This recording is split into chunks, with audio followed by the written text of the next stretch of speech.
Laramie County Community College would like to invite this nice candidate here. This is Dr.Shad Sorenson, lives in Utah. Currently the Vice President of Academic Affairs at Utah Valley University, Wasatch Campus, and I'll let him talk about himself. Thanks.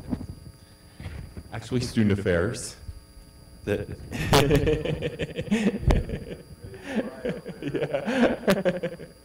He's been busy. Come on in. How are you? You're just in time.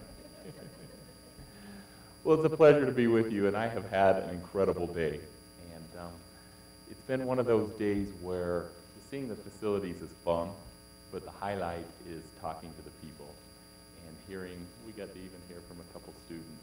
But it's just motivational when you get to talk to colleagues that share your commitment and your passion to student success, and that want to do whatever is needed, and especially when you're on the Albany campus where they wear so many hats that they're just, they just want to do everything that they can to help that student be successful. But my understanding was that we wanted to maybe just take a few minutes and for me to talk about myself a little bit, and then to answer any questions that you may have. And so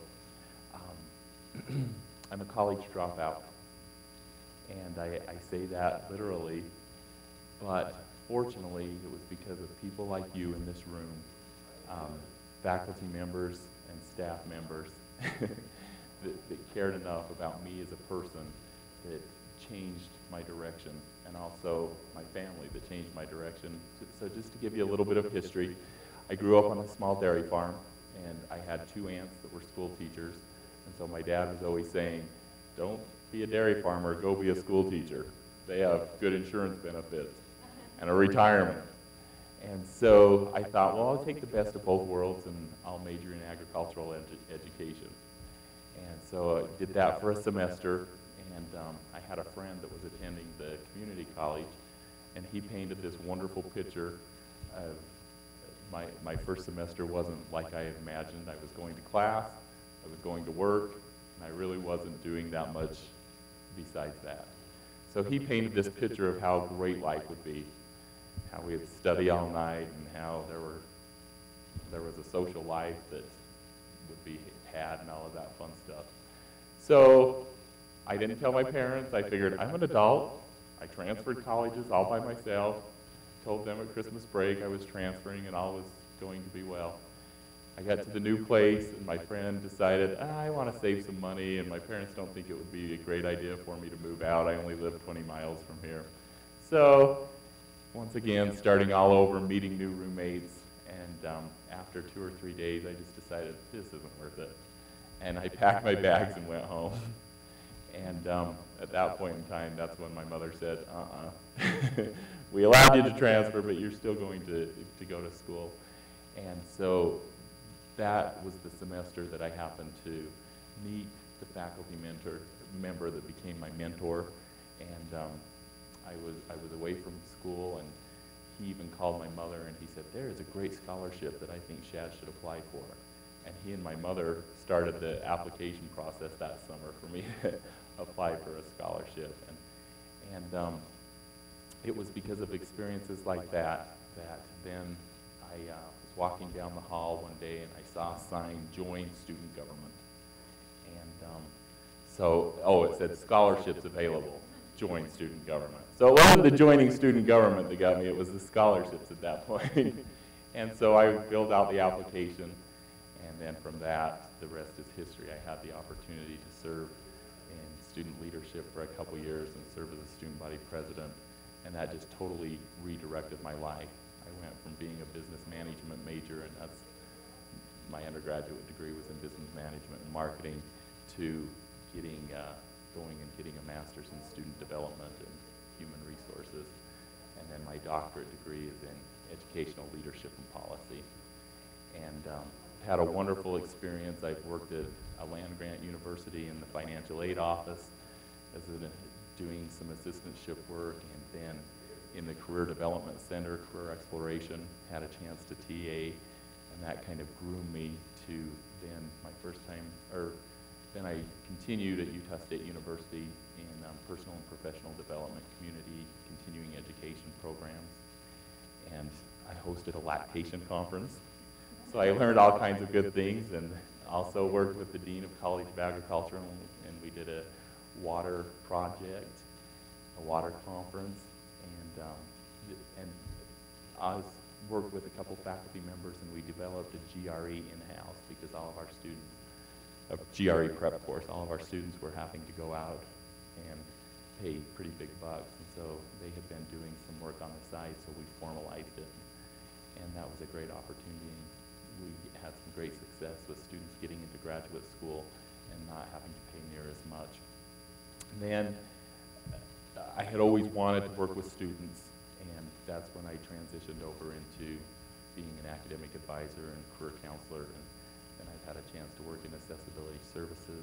We started an advisor training and development program that has been nationally recognized by NACADA, and big believer in what we do in the classroom and out of the classroom is all education and for the students' benefit. And believing that what we do in student affairs contributes to the essential learning outcomes that we want for our students, and that we need to be looking at those. And when accreditation comes, it shouldn't be a big deal because it should be a natural part of the planning and assessment process that we're doing on a continual basis. And it's just an opportunity for us to showcase the good work that we're doing. So that's kind of me in a nutshell, and kind of how I ended up in student affairs and my philosophy. Again, to me, it's one student at a time, and a lot of the work that we do gets into assessment and looking at numbers and looking at program strengths and weaknesses, but when it really comes right down to it, we have to also be looking at each individual student, and are we making a difference for them, which makes a difference for the economy ultimately, and is fulfilling our mission. So I'm looking forward to answering your questions or anything that you would like to know. A few moments ago you said that I always wanted to work with students, and so I want to know why, and what is it that led to your claim of passion in working with students? You know,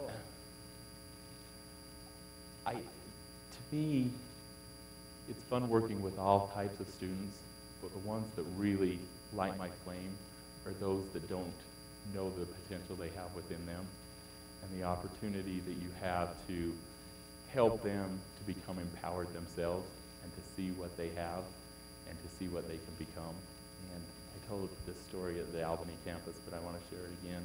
I received an email over the 4th of July from a student, and he had started school 7 times and never finished a first semester. And because some of those semesters he didn't drop out early enough, he had a .00 GPA. So he ended up in my class.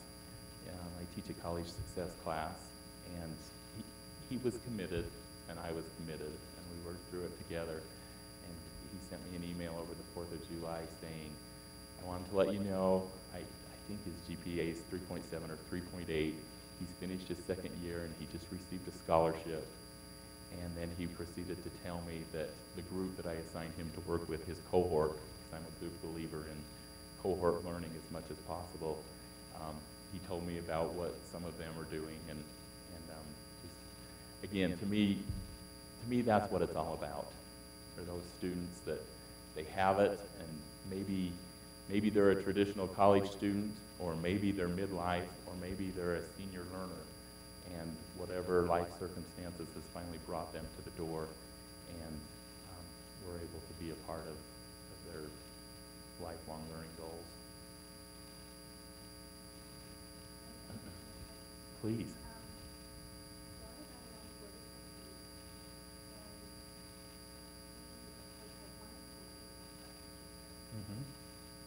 But we also are